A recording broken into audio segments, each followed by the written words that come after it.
Okay, today's talk is called Get Right with God. Now, that doesn't mean try to please God. There is no God to please. Not in unity, not in my life, not in my practice. There is no God to please, and yet we must all get right with God. If we want to live in peace, if we want to live in joy, if we want to live in love, without compromise. You know, what could be the biggest compromise for your prosperity? Well, you'd have to compromise your lack. I don't consider that a compromise. I consider that a doing away with something that's not even real. But it sure feels real in the moment, doesn't it? It is possible we would have to change our prayer life. And as many classes, as many talks, Teresa's teaching a class right now on prayer, as much as we talk about it, many of us have not yet shifted our prayer life. We are still praying to God somewhere. Then sometimes it's hard to locate that God, because we still think God is a person. But in our process, maybe we could personify God a bit less. I'm going to read something. I picked this book up at Unity Village in the bookstore, The Heart of Prayer. What? I went to school. Oh, you did? Yeah, she just took her SDS. Oh, I love that. Teresa went to school with this person. Aww. And here we go. Yeah, David's down there with somebody else you're in class with. Is it not the same person, is it? No. Okay. She's in Florida. Yeah, Teresa's been taking a lot of online classes towards becoming a licensed Unity teacher, and she's very close to becoming a licensed Unity teacher, which is a pretty nifty thing. So, Unity's co-founder, Charles Fillmore, said God is in the universe as its constant breath or inspiration. Hence, it is only necessary to find the point of contact in order to understand the one, capital O, in whom we all live and move and have our being. So just make that point of contact. That's what Charles Fillmore did, because he didn't believe any of it. His wife was healing of tuberculosis. People are sitting around his kitchen table having healings. They're praying. They're doing all this stuff. And he's like, I don't buy it. Because he believed in the world more than he believed in spirit. He believed in what was present rather than what was invisible to a greater degree. And we've got to shift that. We've got to shift our belief to a greater degree in the invisible rather than the visible. And so I'll tell you real quickly here, he went around to different teachers, and everybody said something different. And it's just like if you went to 10 different Unity churches in the next 10 weeks, you would hear something different, unless I were speaking at all of them. And so you'd say, well, I don't get it. You know, some Unity churches you'll go to, there'll be a big crucifix on the wall. And other ones they're talking about Mother, Father, God, and it's like, okay. And other ones are doing this, and it's like, wait a minute, but they're all unity. Yes, they're all unity. But this is our unity, and I'm the one here right now. And you're the one here right now as well. So this is the message you get and that you have. Now, Myrtle Fillmore says sometimes, I'll finish with Charles. So Charles went around to all these places, or teachers, and they all were saying something different. And what he called it was a cacophony of noise. And he said, in this cacophony, either I can make direct contact with the source, or the whole thing is a fraud. And he sat down to meditate at that point. He sat in his rocking chair in the evenings, and he would find some nice thought, and he would just rock and think it. And he said for months, nothing really changed, except that he felt more peaceful. And then suddenly one day he was closing up a real estate deal, and he realized he had dreamt the entire thing from start to finish. And that's where he was convinced. He was in contact with something, some force, some energy that was bigger than him in his body. And from there, he set out on a mission to spread this word to anyone who would have it. So Myrtle Fillmore says here, Myrtle Fillmore took the concept of our innate divinity even further with her beliefs about prayer which led to her healing. And she made a life-altering assertion with her statement, sometimes we pray to a God outside of ourselves. It is the God in the midst of us that frees and heals. So she's saying the God outside of me does not free, it does not heal. It is the God in the midst that frees and heals. With our eye of faith, we must see God in our flesh. See that wholeness we are praying for in every part of the body, temple. Prayers aren't sent out at all. Sometimes that is our trouble. Where would we send our prayers? We should direct them to our minds and hearts and affairs. We commune with God mind within our own consciousness. So I'm just going to read this first page here. I love how this woman writes. It's all basically for the child's mind. Maybe sometimes you wonder why it is that we pray. And if you decide to, just what you should say. But before we peel back all those what is layers, you need to know first that your thoughts can be prayers. Not those mindless ones zipping right past every hour. It's the thoughts we think over that grow and have power. See, those can be prayers because those can create. They can make our life hard or perhaps make it great. Whether it's good or it's bad, the 7th time or the 8th, when you're thinking things over, it's like having faith. The thoughts we hold on to become things we believe. They can show us the truth, but could also deceive. They may bring us much closer to the divine that we are, or might hurt us so deeply we're left with a scar. If we know it or not, our thoughts become things. They could dig us a hole or can offer us wings. Our thoughts shape our world like our hands can shape clay. So what kind of thought prayers will you pray today? I like it. It's simple. It's not confusing, except that if I have old habits, still trying to get God to do something, still trying to get God to change me, it's not about getting God to change me, it's about using God to shift my thinking. God can be used 24/7. I often have to break it down into good, orderly direction. G-O-D. Often that one serves me. Because then I have no human being that has a mind that could decide or to or not to.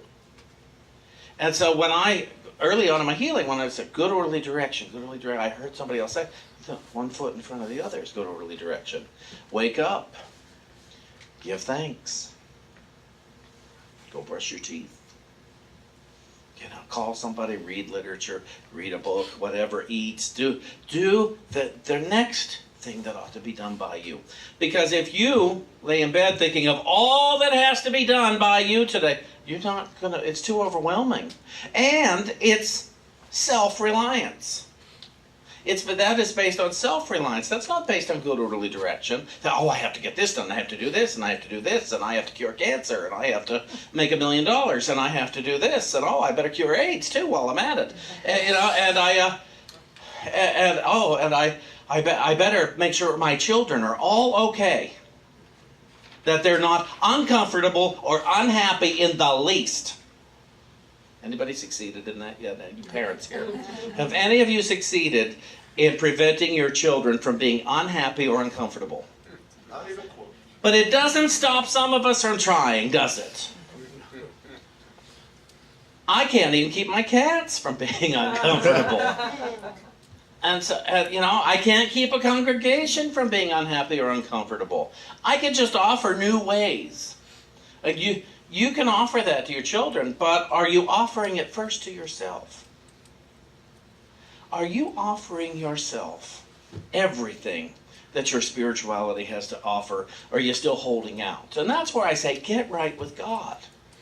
If we want to be happy, joyous, and free, which I was taught was God's will for me, to be happy, joyous, and free.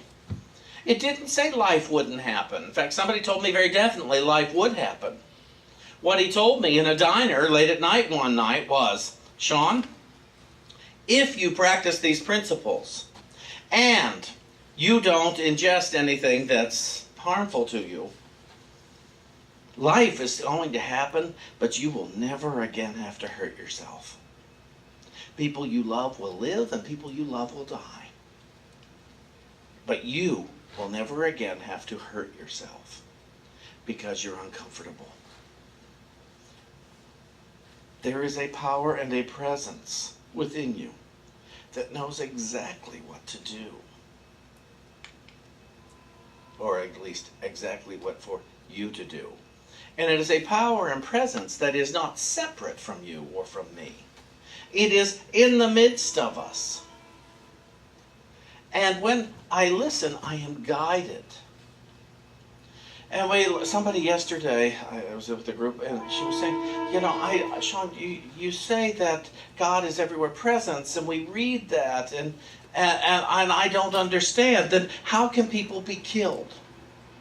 How can people hurt one another? And what I have to say is, I don't know. I just don't know, but I do know it's been happening since the beginning of humanity and in the animal kingdom. It's been going on for a long time, far further than I currently remember. But even the Bible reflects man's thinking. I'm not saying these events that happen, historical events, but they reflect. The first family story is they lose a child. The family forgets who they are, and then they lose a child. Cain kills Abel. Now, that is not a historical story, but it reflects jealousy, envy, and the belief in the absence of God. And it's funny, the one who believes in the presence of God is the one who gets killed. It's an odd thing. That often happens, it seems like. That the one who believes in all the good of God is the one who gets punished. And the other one has to go on living in a torment of hell in their mind. They don't prosper either. But they keep their body in a hellish world. Because now they know what they did. So how do you and I, while we're in a body, have a great life? With great thoughts, with great hope, with great possibility, and live well all the time? Well, I think we have to stop confusing our source. David and I are embarking on a new journey of prosperity because we realized we forgot. We forgot what prosperity was. We started to make money our source rather than spirit. And I didn't want to do that. And with that, I acquired some debt. And David acquired more fear. And money was the source of money. I was still tithing. I was doing some forgiveness, not enough. And while I was away at Unity Village, I was bearing witness to some things, and David was at home having a lot of feelings, and we talked about things and where we want to be, and he suggested one program for solvency, and I looked it up and I said, no, that won't work. That one is not so pro on two men being a couple. And so I thought, I can't do that. And I said, there has to be a serious spiritual solution to this. It can't be that, we're going to heal our money. We're going to heal everything. We're going to heal our mind, heal our lives. And so he said, okay. I said, I'm going to look for something. Now, the day after I got back from Unity Village, I was at a workshop at Unity of New York with a minister named Reverend Cynthia Alice. Is it Brown? Anderson, thank you. I was like, I know it's not Brown. Cynthia Alice Anderson. And I've known her. She has Unity of Orlando. But we've never really hung out. But she did a great workshop, and I thought, I like her. And then on Tuesday, I walked into the office in New York, and there on the desk I used was her book, Prosperity for You. And I looked it up, and it's a 4-week program. So I called David, and I said, this is what I want to do. You and I can work this. There are daily exercises Today, this the second week. Today was a forgiveness exercise to write 70 times I forgive such and such completely. And I did it. But last week I did all the exercises too. We started over a week ago, and it's a bit freeing and a bit daunting. I started to have withdrawal symptoms this past weekend. It's like, oh, I'm not shopping right now to erase a feeling, to block a feeling. I'm not doing things to block my feelings. So you know what happens when you do that? You have feelings and you have sensations. And I'm doing my tools. I have a mentor to guide me through parts of this. And David has his stuff and his friends. And David is in Atlanta with a friend of ours who we haven't seen much of. And the things he has said to David in wisdom this weekend was just wonderful. And I had to laugh. David, after he started reading this book, said, I have negative thoughts. I just laughed. And I thought, wherever you can hear it. He didn't want to hear it from me, so he heard it from Cynthia. And that's the thing, have you ever noticed sometimes we can go everywhere and not hear it? It's being said for how long? And somebody on a bus says something, it's like, you won't believe what I just heard on the bus. Yes, I will. I've been saying it to you for years. Right. I had a friend get really upset with me early on in our healing journey. I came to her and said, you won't believe what I just heard. She said, Shawn, I've said that to you 12 times. I said, well, I didn't hear you. Today I heard it. Thank you for planting the seed. Today it blossomed. And that's why we have to keep coming back. And that's why we need to keep reading the literature. We want to get right with God, not to please God, but so that we can comfortably and effortlessly practice God.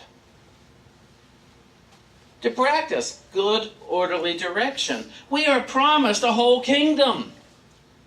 We are promised peace and joy and love.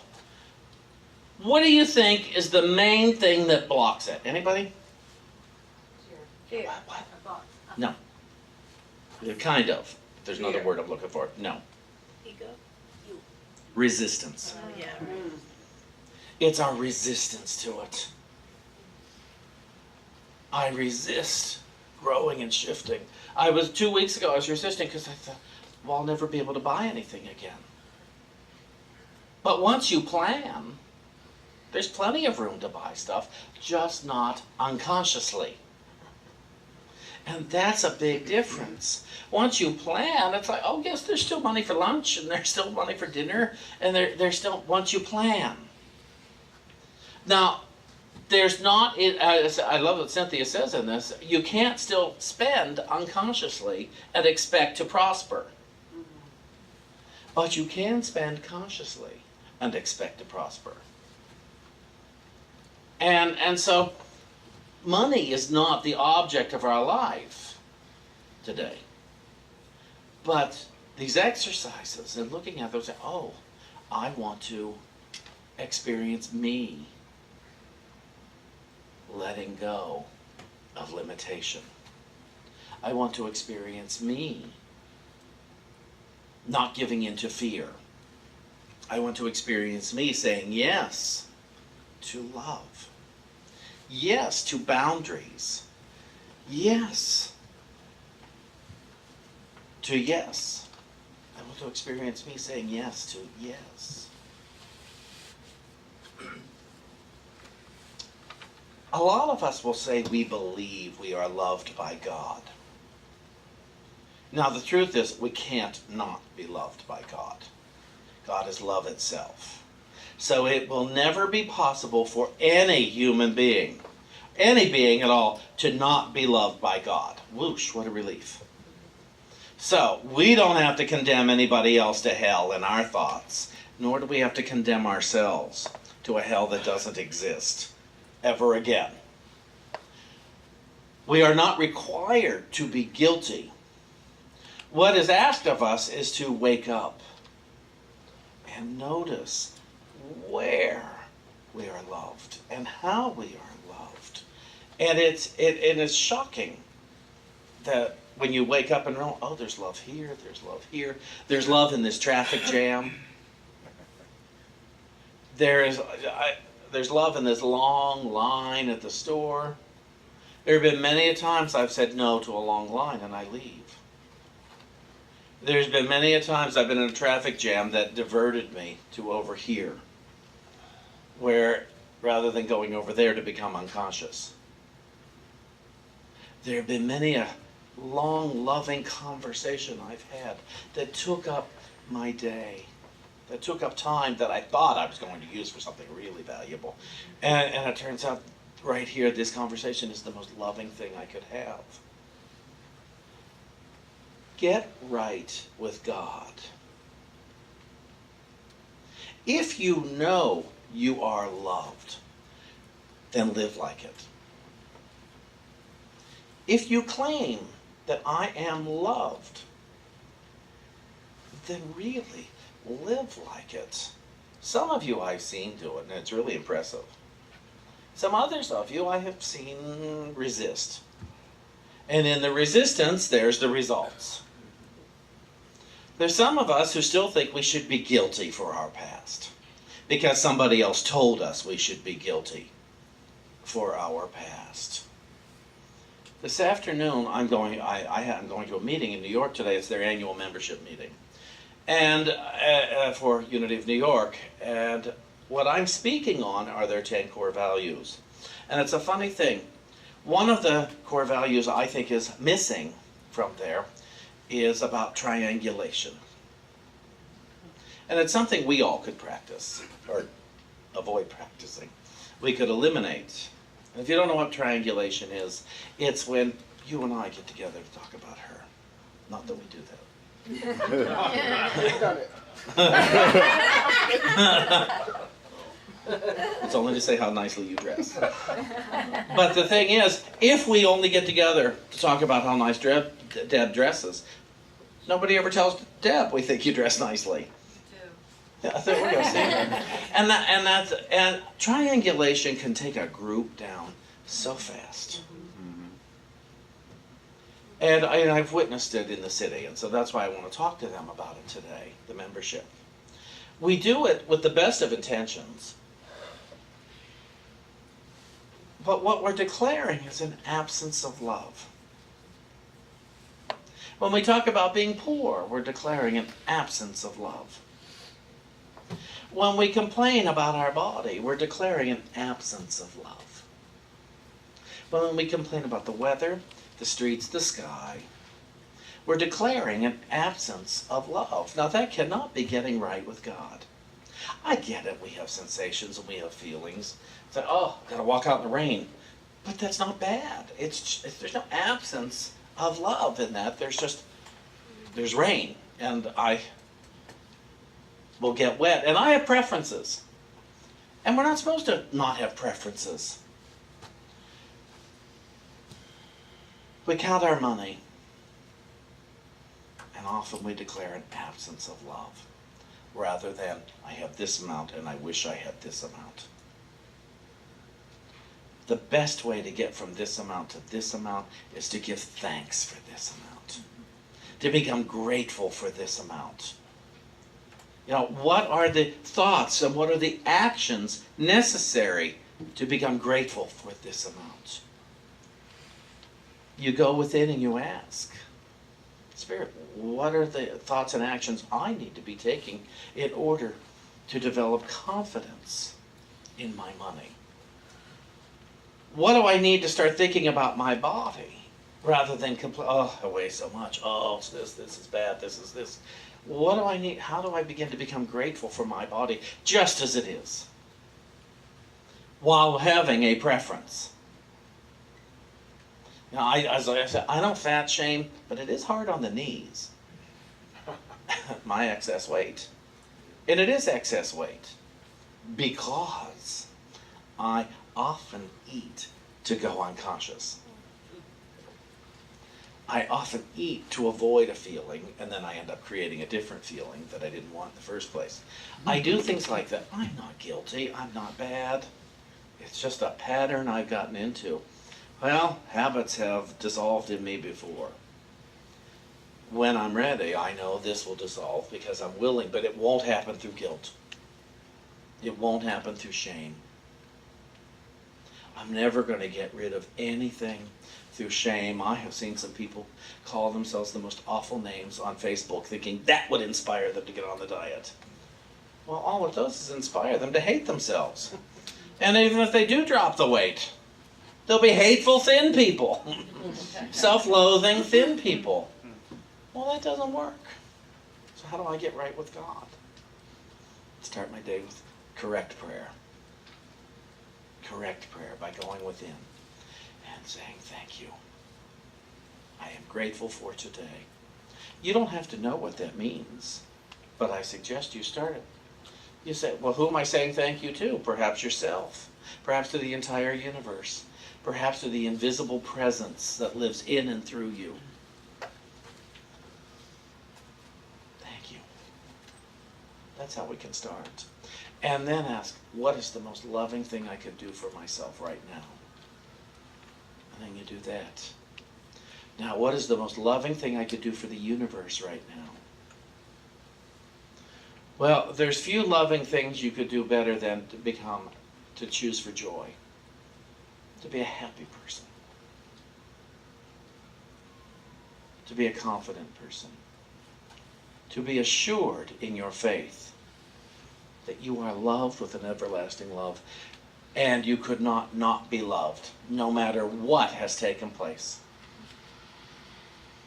If your parents didn't seem to love you, it's because they forgot to love themselves. Are you going to follow in their footsteps? Are you going to forget to love yourself because your parents forgot, or your grandparents, or your neighbors? We don't have to. And so, we ask, how would I love myself today? How would I love my neighbor today? How will I treat the world today? Spirit, inform me in a way that is easy for me to hear and to do. There's no requirement for life to be a burden. It is only our resistance to life that makes life a burden. And so, take a breath. Let's give thanks now that we would sit and contemplate this information today.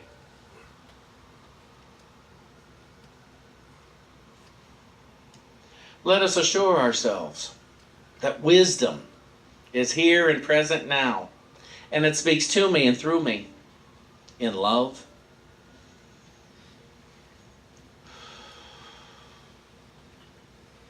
showing me the way. And I ask my power of will to say yes to the way.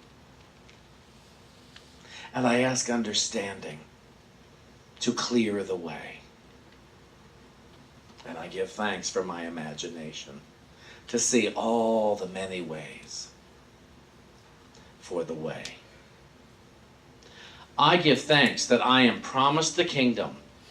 And I give thanks that I accept the kingdom. So it is. Amen. Amen.